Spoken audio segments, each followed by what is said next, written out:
ಅಯ್ಯೋ, ನೋಡ್ತಿದ್ದಂಗೆ ಏರೋಪ್ಲೇನೆ ಕ್ರಾಶ್ ಆಯ್ತು. ಏನಪ್ಪಾ ಇದು, ಮೋಡಗಳು ಕೈಗೆ ಸಿಗ್ತಾ ಇದಾವೆ. ಚಿಂದಿ ಏನಾದ್ರೂ ಕಾಲ್ ಜಾರದ್ರೆ ಸೀದಾ ಕೆಳಗಡೆನೆ. ಈ ಬೆಟ್ಟಕ್ಕೆ ಯಾಕೆ ಶಿವಗಂಗೆ ಅಂತಾರೆ ಅಂದ್ರೆ, ಏನ್ ಗುರು ಈ ಬೆಟ್ಟ ಹತ್ತದು? ಶಿವಗಂಗೆಲ್ ಶಿವಪ್ಪನ್ ಕಂಡೆ. ಅಣ್ತಮಾಸ್ ನಮಸ್ಕಾರ. ನನ್ನ ಎಪಿಸೋಡ್ 1 ಒಳಕಲ್ ತೀರ್ಥಕ್ಕೆ ಬರೋವರೆಗೂ ಏನೇನಾಯ್ತು ಅಂತ ಎಲ್ಲಾನು ನೋಡಿದ್ರಿ. ಇವಾಗ ಒಳಕಲ್ ತೀರ್ಥ ಇಂದ ಬೆಟ್ಟ ತುದಿಗೆ ಹೋಗೋವರೆಗೂ ಏನೇನಾಗುತ್ತೆ ಅಂತ ತೋರಿಸ್ತಾ ಹೋಗ್ತೀನಿ, ಬನ್ನಿ. ಯಾರ್ಯಾರು ನನ್ನ ಎಪಿಸೋಡ್ 1 ನೋಡಿಲ್ಲ ಅವರು ಈ ವಿಡಿಯೋ ಮುಗಿದ್ಮೇಲೆ ಎಪಿಸೋಡ್ 1 ನೋಡ್ಬಿಡಿ. ಓಕೆ, ನಮ್ಮ ಎಪಿಸೋಡ್ 2 ಜರ್ನಿ ಸ್ಟಾರ್ಟ್ ಮಾಡೋಣ.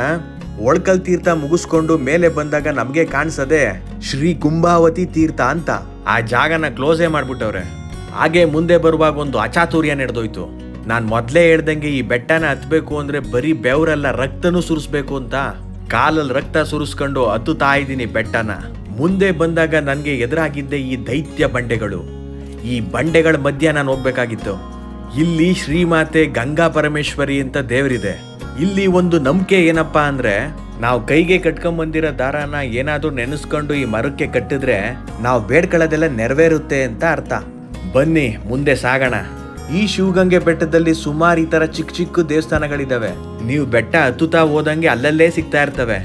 ನೋಡಿ, ಬುದ್ಧವಂತರು ಶೂ ಹಾಕೊಂಡ್ ಬೆಟ್ಟ ಹತ್ತವ್ರೆ. ನಾನು ಶೂ ಬಿಟ್ಟು ಬೆಟ್ಟ ಹತ್ತುತ್ತಾ ಇದ್ದೀನಿ, ಶಿವಭಕ್ತ. ಈ ಬೆಟ್ಟನ ಹತ್ತಕ್ ಸ್ಟಾರ್ಟ್ ಮಾಡಿದಾಗ ಕೆಳಗಡೆ ಕೋತಿ ಕಾಟ ಇದೆ, ಹುಷಾರು ಅಂತ ಹೇಳ್ತಾ ಇದ್ರು. ಎಲ್ಲಿ ಸಿಗ್ಲೇ ಇಲ್ವಲ್ಲ ನಮ್ ವಾನರ ಪಡೆ ಅನ್ಕತ್ತಿದ್ದೆ, ಅಷ್ಟ್ರಲ್ಲಿ ಸಿಕ್ಕೇ ಬಿಟ್ಟು. ಹಣ್ಣು ಮೊಬೈಲು ಏನಾದ್ರೂ ಕೈಯಲ್ಲಿ ಹಿಡ್ಕೊಂಡು ಹೋಯ್ತಾ ಇದ್ರೆ ಕಿತ್ಕೊಂಡೇ ಬಿಡ್ತಾವಂತೆ. ಆಶ್ಚರ್ಯ ಆಗಿದ್ದೇನಪ್ಪಾ ಅಂದ್ರೆ, ಸೈಡ್ ಬಿಡಿ ಅಂದ ತಕ್ಷಣ ಸೈಡ್ ಬಿಟ್ಟೇ ಬಿಟ್ಟು. ನಾನು ಒಬ್ನೇ ಬೆಟ್ಟ ಹತ್ತಕ್ಕೆ ಇಷ್ಟು ಸುಸ್ತಾಗಿ ಹೋಗಿದ್ದೀನಿ. ಇಲ್ಲೊಬ್ರು ತಾಯಿ ಮಗುನ ಎತ್ಕೊಂಡು ಬೆಟ್ಟ ಹತ್ತಿದ್ದಾರೆ. ನಮ್ KGF ರಾಕಿ ಬಾಯ್ ಹೇಳಿದ್ ಕರೆಕ್ಟು, ಪ್ರಪಂಚದಲ್ಲೇ ತಾಯಿಗಿಂತ ದೊಡ್ಡ ಯೋಧ ಯಾರು ಇಲ್ಲ ಅಂತ. ಆ ಮಹಾತಾಯಿ ಎನರ್ಜಿಗೆ ಒಂದು ದೊಡ್ಡ ನಮಸ್ಕಾರ ಹೇಳ್ತಾ ಮುಂದೆ ಬೆಟ್ಟನ ಹತ್ತಕ್ಕೆ ಸ್ಟಾರ್ಟ್ ಮಾಡಿದೆ. ಕಾಲಲ್ಲಿ ರಕ್ತ ಸುರಿಸ್ಕೊಂಡು ಬೆಟ್ಟ ಹತ್ತುತ್ತಾ ಇದ್ದೀನಿ. ಕಲ್ಲು ಮುಳ್ಳು ಏನನ್ನು ಲೆಕ್ಕಿಸ್ದೆ. ಒಳಕಲ್ ತೀರ್ಥಕ್ಕೆ ಬಂದ್ರೇನೆ ಒಂದ್ ಅರ್ಧ ಬೆಟ್ಟ ಹತ್ತು ಮುಗಿಸಿದೆ ಅನ್ಕೊಂಡು ಹತ್ತುವಾಗ ನನ್ಗೊಂದು ಶಾಕಿಂಗ್ ನ್ಯೂಸ್ ಕಾದಿತ್ತು. ಮುಂದೆ ಬರ್ತಾ ಇದ್ದಿದ್ ತಮ್ಮ ನಾನು ಸುಸ್ತಾಗಿದ್ ನೋಡಿ, ನೀವ್ ಈಗ್ಲೇ ಇಷ್ಟೊಂದು ಸುಸ್ತಾಗಿದಾರ, ಇನ್ನೂ ಕಾಲ್ ಭಾಗ ಬೆಟ್ಟ ಹತ್ತಿದಿರ ಅಷ್ಟೇ ನೀವು ಅಂತ ಅಂದ್ಬಿಟ್ಟ. ಅವನ್ ಹೇಳಿದ್ ಕೇಳಿ ಶಾಕ್ ಆಗೋದೆ. ಮೈಯಲ್ಲಿ ಬೆವರು ಜಲಪಾತ ತರ ಕಿತ್ಕತಾ ಇತ್ತು. ಅಷ್ಟೊತ್ತಿಂದ ಬೆಟ್ಟ ಹತ್ತುತ್ತಾ ಇದ್ದೀನಿ. ಬೆಟ್ಟ ತುದಿನೇ ಕಾಣಿಸ್ತಾ ಇಲ್ಲ. ಕಣ್ ಬಿಟ್ಟಷ್ಟು ಬಂಡೆಗಳು, ಆ ಕಡೆ ಈ ಕಡೆ ಪೊದೆಗಳು. ಈ ಶಿವಗಂಗೆ ಬೆಟ್ಟನ ಹತ್ತಕ್ ಬರೋರು ಬೆಟ್ಟದ ಕೆಳಗಡೆನೆ ಶೂನ ಬಿಟ್ಟು ಬೆಟ್ಟ ಹತ್ಬೇಡಿ. ಯಾವುದೇ ಕಾರಣಕ್ಕೂ ಶೂ ಇಲ್ದಿರ ಬೆಟ್ಟ ಹತ್ಬೇಡಿ.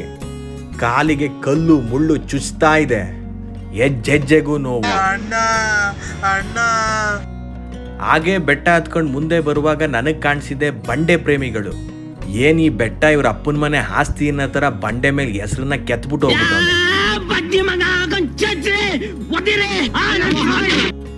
ಹಾಗೆ ಬೆಟ್ಟ ಹತ್ಕೊಂಡ್ ಬರ್ತಾ ಇದ್ದನ್ಗೆ ಮುಂದೆ ಪೊದೆ ಸಂದಿಲ್ ನುಸಿಬೇಕಾಗಿತ್ತು. ಇಷ್ಟವರೆಗೂ ಬೆಟ್ಟನ ಹತ್ತದೆ.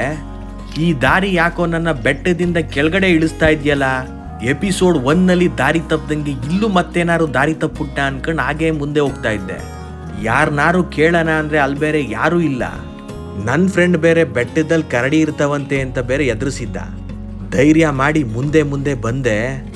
ಸ್ವಲ್ಪ ಮುಂದೆ ಬರ್ತಿದ್ದಂಗೆ ಒಂಚೂರು ಉಸಿರು ಬಂತು. ಯಾಕಂದ್ರೆ ಪೊದೆಗಳು ಎಂಡಾಗಿ ಬಂಡೆಗಳು ಕಾಣಿಸ್ತು. ಏನ್ ಈ ಬಂಡೆ ಮೇಲೆ ಒಂಚೂರು ಜಾರದ್ರೂ ಪ್ರಪಾತ ಸೇರದೆ. ಪಕ್ಕ ನಾನು ದಾರಿ ತಪ್ಪಿದ್ದೀನಿ ಅಂತ ಹಾಗೆ ಮುಂದೆ ನಡ್ಕೊಂಡು ಹೋಗ್ತಾ ಇದ್ದೆ. ಏನ್ ಒಬ್ರು ಜನನು ಕಣ್ಣಿಗೆ ಕಾಣಿಸ್ತಾ ಇಲ್ಲಪ್ಪ. ನೋಡೋಣ ಇರೋ ಜಾಗದಲ್ಲೇ ಮುಂದೆ ಹೋಗೋಣ ಅನ್ಕೊಂಡು ಮುಂದೆ ಮುಂದೆ ಬಂದೆ. ಹಾಗೆ ಮುಂದೆ ಬಂದಾಗ ಬಂಡೆಗಳ ಮಧ್ಯೆ ಒಂದು ಮಂಡಲ ಕಾಣಿಸ್ತು. ಇದ್ರ ಬಗ್ಗೆ ಕೇಳಿ ತಿಳ್ಕೊಳ್ಳೋಣ ಅಂದ್ರೆ ಅಲ್ಲಿ ಯಾರೂ ಇರ್ಲಿಲ್ಲ. ಹಾಗೆ ಮುಂದೆ ಬಂದಾಗ ನನ್ಗೆ ಮೆಟ್ಲುಗಳು ಕಾಣಿಸ್ತು. ಅಲ್ಲೊಬ್ಬ ಹುಡುಗನೂ ನಡ್ಕೊಂಡು ಹೋಗ್ತಿದ್ದ. ಓಹೋ, ಸರಿ ದಾರಿಯಲ್ಲೇ ಹೋಗ್ತಾ ಇದ್ದೀನಿ ಅಂದಾಗ ಕಾಣಿಸಿದ್ದೆ ನನ್ಗೆ ಶಿವಪ್ಪ. ನಾನಷ್ಟು ಕಷ್ಟಪಟ್ಟು ಬೆಟ್ಟ ಹತ್ಕೊಂಡ್ ಬಂದ ತಕ್ಷಣ ಈ ದೃಶ್ಯನ ನೋಡಿ ಕಳೆದೋದೆ. ಮೆಟ್ಲುಗಳಿಗೆ ಪಿಂಕ್ ಕಲರ್ ಬಣ್ಣ ಸವರಿದ್ರು. ಶಿವ ಪಾರ್ವತಿ ಮೂರ್ತಿ ಚೆನ್ನಾಗಿ ಕಾಣಿಸ್ತಾ ಇತ್ತು. ಒಳ್ಳೆ ಕೈಲಾಸದಲ್ಲಿ ಶಿವ ಪಾರ್ವತಿ ಕೂತಿರೋ ತರ ಕಾಣಿಸ್ತು. ಆಹಾ, ಮುಂದೆ ನಂದಿನೂ ಕೂತಿದೆ.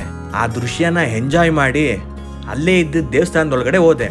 ಈ ದೇವಸ್ಥಾನ ಎಂಟರ್ ಆಗ್ತಿದ್ದಂಗೆನೆ ವಿಘ್ನ ನಿವಾರಕನ ಮೂರ್ತಿ ಇದೆ. ಅರ್ಚಕರು ಬಂದು ನನಗೆ ತೀರ್ಥ ಕೊಟ್ರು. ಆ ತೀರ್ಥ ನನಗೆ ಒಂಚೂರು ಎನರ್ಜಿ ಕೊಡ್ತು.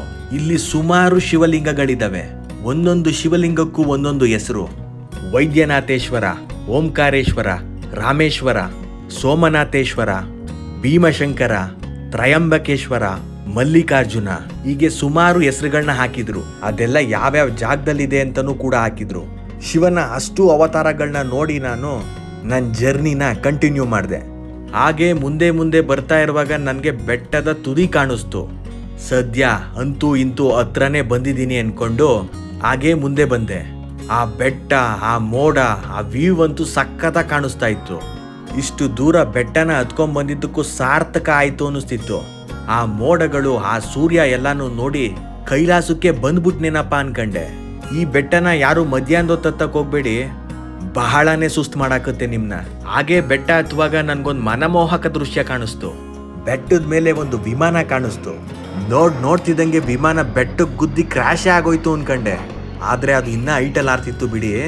ಆದ್ರೆ ಸುಮ್ಮನೆ ಹೇಳೋದಲ್ಲ, ಈ ಬೆಟ್ಟದ ಮೇಲಿಂದ ಮೋಡಗಳನ್ನ ನೋಡ್ತಾ ಇದ್ರೆ ಮನಸ್ಸಿಗಾಗಿರೋ ನೋವು, ದೇಹಕ್ಕಾಗಿರೋ ನೋವು ಎರಡನ್ನೂ ಮರೆಸುತ್ತೆ. ಇಷ್ಟವರೆಗೂ ಬೆಟ್ಟ ಹತ್ತಿದ್ದೇನು ಅಲ್ಲ ಬಿಡಿ, ಇನ್ ಮುಂದಕ್ಕೆ ಬೆಟ್ಟ ಹತ್ತದಿರೋದು. ಕೈಗೆ ಮೋಡಗಳು ಸಿಗ್ತಾ ಇದ್ದಾವೇನೋ ಅನ್ನಿಸ್ತಾ ಇತ್ತು. ಬಿಸಿಲಿಗೆ ಬೆಂಡಾಗಿ ಸುಸ್ತಾಗಿ ಸೋತಿ ಸುಣ್ಣ ಆಗೋಗಿದ್ದೆ. ಶಿವನೇ ಕಾಪಾಡಪ್ಪ ಅಂತ ಮುಂದೆ ಬೆಟ್ಟ ಹತ್ತಕ್ಕೆ ಸ್ಟಾರ್ಟ್ ಮಾಡಿದೆ. ಈ ಶಿವಗಂಗೆ ಬೆಟ್ಟದ ಬಂಡೆಗಳು ಯಾವ ಥರನಪ್ಪ ಅಂದರೆ ಈ ಕಪ್ಪು ಗ್ರಾನೈಟ್ಗಳಿರುತ್ತಲ್ಲ ಆ ಥರ. ಈ ಬೆಟ್ಟ ಸುಮಾರು 1380 ಮೀಟರ್ ಎತ್ತರದಲ್ಲಿ ಇದೆಯಂತೆ ಸಮುದ್ರ ಲೆವೆಲ್ಗಿಂತ. ಬೆಟ್ಟ ಹತ್ತೋದಕ್ಕೆ ಅಂತ ಬಂಡೆಗಳನ್ನ ಚಿಕ್ಕದಾಗಿ ಕೊರೆದು ಜಾಗ ಮಾಡಿದ್ದಾರೆ. ಅದು ಸ್ವಲ್ಪ ಜಾರುತ್ತೆ, ನಿಧಾನಕ್ಕೆ ಹತ್ತಬೇಕು. 55 ವರ್ಷ 60 ವರ್ಷದವರೆಲ್ಲ ಬರಕ್ಕೆ ಹೋಗ್ಬೇಡಿ, ವಯಸ್ಸಿದ್ದಾಗ ಮಾತ್ರ ಈ ಬೆಟ್ಟ ಹತ್ತಕ್ಕಾಗೋದು. ಆ ಬೆಟ್ಟದ ಮೇಲಿಂದ ಮನೆಗಳೆಲ್ಲ ಬೆಂಕಿ ಪಟ್ಟಣಗಳ ಥರ ಕಾಣ್ತಿದ್ದೋ. ಈ ಬೆಟ್ಟದ ಮೇಲ್ಗಡೆ ಗಂಗಾಧರೇಶ್ವರ ದೇವಾಲಯ ಇದೆಯಂತೆ. ನೋಡೋಣ, ಪೂರ್ತಿ ಮೇಲ್ ಹತ್ತದ ಮೇಲೆ ತೋರಿಸ್ತೀನಿ. ಬೆಟ್ಟದ ಮೇಲ್ಗಡೆ ಒಂದು ಶಾಂತಲಾ ಡ್ರಾಪ್ ಅಂತ ಒಂದು ಜಾಗ ಇದೆ. ಅಲ್ಲಿಂದ ಒಬ್ರು ಬಿದ್ದು ಸೂಸೈಡ್ ಮಾಡ್ಕೊಂಡ್ರಂತೆ. ಆ ಜಾಗನ ಮುಂದೆ ತೋರಿಸ್ತೀನಿ, ಬನ್ನಿ ಮುಂದೆ ಸಾಗೋಣ. ನಿಧಾನವಾಗಿ ಬೆಟ್ಟನ ಹತ್ಕೊಂಡ್ ಬಂದೆ. ಇನ್ನು ಮೆಟ್ಲುಗಳು ಕಾಣಿಸ್ತಿತ್ತೆ ಹೊರತು ಬೆಟ್ಟದ ತುದಿ ಮಾತ್ರ ಕಾಣಿಸ್ಲೇ ಇಲ್ಲ. ಅಯ್ಯೋ ನೋಡಿ ಸಿಕ್ಕೇ ಬಿಡ್ತು ಬೆಟ್ಟದ ತುದಿ, ಕಾಣಿಸೇ ಬಿಡ್ತು ನನಗೆ. ಈ ಕಡಿದಾದ ಬೆಟ್ಟ ಹತ್ತುತ್ತಾ ಹೋದ್ರೆ ಅಲ್ಲೇ ನಂದಿ ವಿಗ್ರಹ ಇರೋದು.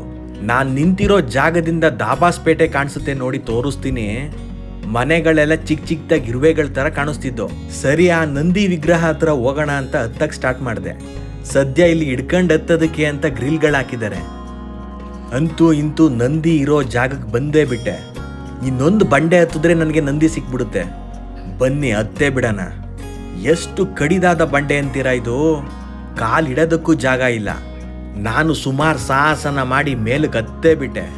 ನೋಡಿ ನಂದಿ ವಿಗ್ರಹ ಎಷ್ಟು ಚೆನ್ನಾಗಿ ಕಾಣಿಸ್ತಾ ಇದೆ ಅಂತ. ನಂದಿ ಹಿಂಭಾಗಕ್ಕೆ ಏನಾದ್ರೂ ನಾವು ಕಾಲಿಟ್ರೆ ಆ ಪ್ರಪಾತಕ್ಕೆ ಬೀಳದೇನೆ. ಆ ನಂದಿ ಮಾತ್ರ ರಿಯಲ್ ಆಗಿ ಅಲ್ಲೇ ಕೂತಿದ್ಯೇನೋ ಅನ್ನೋ ತರ ಕಾಣಿಸ್ತಿತ್ತು.